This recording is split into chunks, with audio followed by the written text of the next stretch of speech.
Welcome to Slash Bash, where today I am bringing you another malicious compliance Reddit video. In our first story, if it's a C# developer you want, it's a C# developer you'll get. Let's jump right in. This is the story of how I got hired at an old job I had a few years ago. The technical manager who ultimately became my boss was a great guy and was the one who embarked on a course of malicious compliance to get what he wanted. It happened like this. The company was small, about 20 people, and run by a CEO who knew the company's industry but didn't know anything about technology. What she knew was that she had a team of 5 developers and 1 technical manager, and that the company's code was written in the programming language called C#. One day, her favorite member of the development team quit, whom she regarded as their foremost expert in C#. To the technical manager, this was an enormous opportunity. He had 4 other developers who knew C#, but what he was missing was an expert in database design and administration. The company processed a huge volume of data, and he knew enough about databases to know that theirs were a mess. The same data had to be recorded in multiple places and was always getting out of sync. Operations that should have taken a few seconds would run for minutes, etc. He didn't want to replace the departed employee with another developer. He wanted a database expert. But the CEO wouldn't hear of it. Cue malicious compliance. Somehow, he got a description of the person he actually wanted into the hands of a recruiter who found me. I had over 10 years of experience in database development and administration at that point, but had never touched a line of C# code in my life. The technical manager had a skills assessment he was giving to all candidates for the job, which was 100% database questions. There was a huge bold-faced warning at the top, which I found extremely odd, stating, "These questions are extremely difficult. It is unlikely you'll be able to answer them all. You may not be able to answer any. Do not feel any pressure to attempt questions you find too difficult, as these results are not related to the position." I was told I had 20 minutes to work on it. Well, I finished it in about 2 to 3 minutes. The questions were all actually very easy, and walked back into the office of the technical manager to ask if I was missing something and what this was all about. He gave me the shush gesture and motioned me back into the conference room, then he explained. His office was adjacent to the CEO's office, so he couldn't talk in there. The warning was something he'd been forced to put on the test after a recruiter, who apparently had initially been just as confused as I was, had called the CEO to ask why they were giving a database assessment for a C# position. He'd had to play it off to the CEO as, well, wouldn't it be good to know if we happen to find a C# developer who is comfortable with databases too? He explained all the backstory described above, and then we talked for about 30 minutes about databases. C# didn't come up. The job sounded really interesting and would be a chance for me to make an enormous positive difference. At the end, he said, "Okay, you're perfect. I'm going to recommend you for the position, but first you have to talk to the CEO.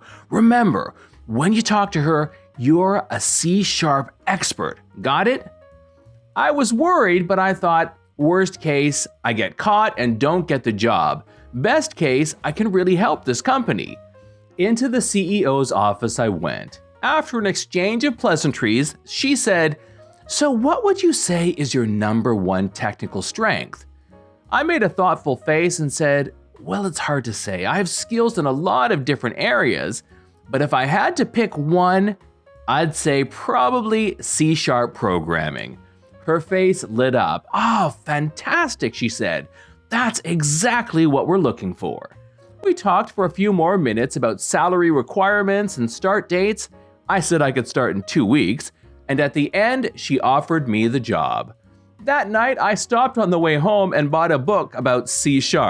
I think it was literally called something like Learn C# in 14 Days. By the time I started 2 weeks later, I knew enough C# to do my job. As the technical manager had said, there was an enormous amount of database redesign to do, so the C# programming was maybe 10 to 20% of my time. I was able to get those database jobs down from minutes to seconds like they should have been, and the CEO was so impressed she never even questioned my background. I continued to learn C# on the job, and no one ever found out I hadn't been a C# expert all along. Story number 2, malicious compliance in a national park. Park rangers are pros at answering questions, and we're usually quite happy to do so, even the ones you hear over and over. Where's the tree that you can drive through? What's that sign say on the side of the cliff? Are the ice caves accessible yet? And the one you hear more than all the others combined, which way are the restrooms? On the occasions when the questioner has a chip on his shoulder, it's really not worth letting it get to you. Just do your job and move on. There will be someone much nicer to talk to before very long. At least, that's what I always told the eager young rangers I hired and trained over the years. It's good advice, and I mostly follow it myself. However, I do remember a gentleman who started to get on my nerves back when I was working at a small eastern park renowned for both its history and its scenery. This fellow wasn't interested in either right then. He just wanted a bite to eat. That's reasonable enough, and I pointed him in the direction of several nearby establishments. The problem arose when he asked which one I thought he should go to. Unfortunately, for a bunch of reasons too complicated to go into here, we were strictly forbidden to recommend one local business over another. I apologized and explained that I couldn't say one way or the other, but that wasn't good enough for our man. He blew his top at me. That's chicken shit. I pay your salary. And so on, you know the drill. I apologized again, then let him rant a bit more, and just as I was about to smile and turn away, he came up with an idea that I'm sure he thought was pretty darn clever. Well, where do you go for lunch? Can you tell me that at least? Or is that something else you have to keep secret? Thank you, God, I murmured silently. I owe you one. Sure, I can tell you that much at least. I usually go to a place called the Powerhouse, and I can tell you how to get there.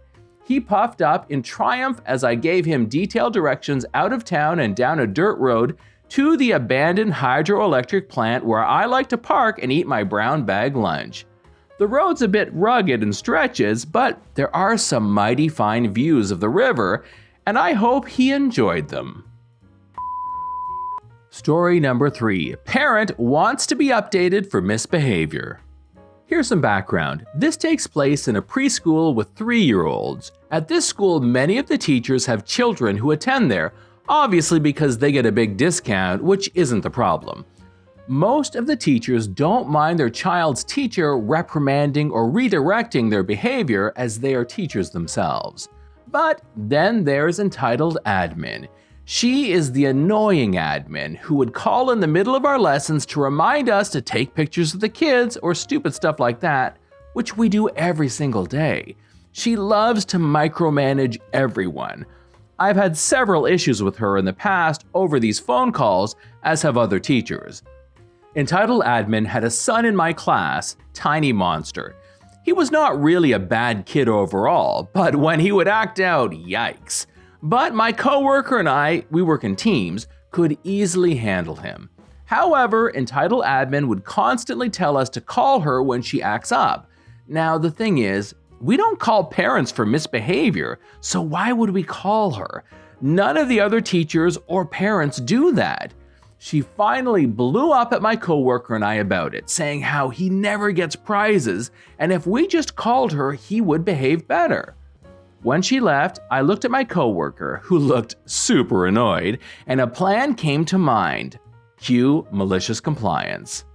Every time Tiny Monster would misbehave, I called the front office, got up during lessons, called, talked back, called, screamed at us, called, told a friend he was stupid, called, kept going to pee too much, called, didn't cover his mouth when sneezing, I called.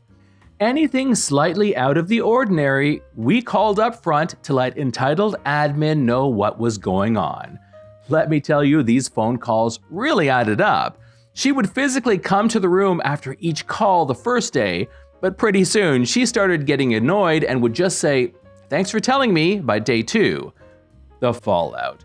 After 3 days of calling for little things, another admin came to talk to us about why we were calling so much for one student. We explained entitled admin's request, and she laughed at how ridiculous it was to have us do it in the first place. She talked to entitled admin and explained it was unreasonable to have us call when we don't call other parents. The requests to call her stopped, and we continued on with the school year. It's not a huge malicious compliance, but it was a small victory. This is John from Slashbash. Thanks for watching. If you've enjoyed the video and want to be the first to know when the next one drops, subscribe and click on that notifications bell. I'd love for you to drop a like, share it with your friends. See you in the next one.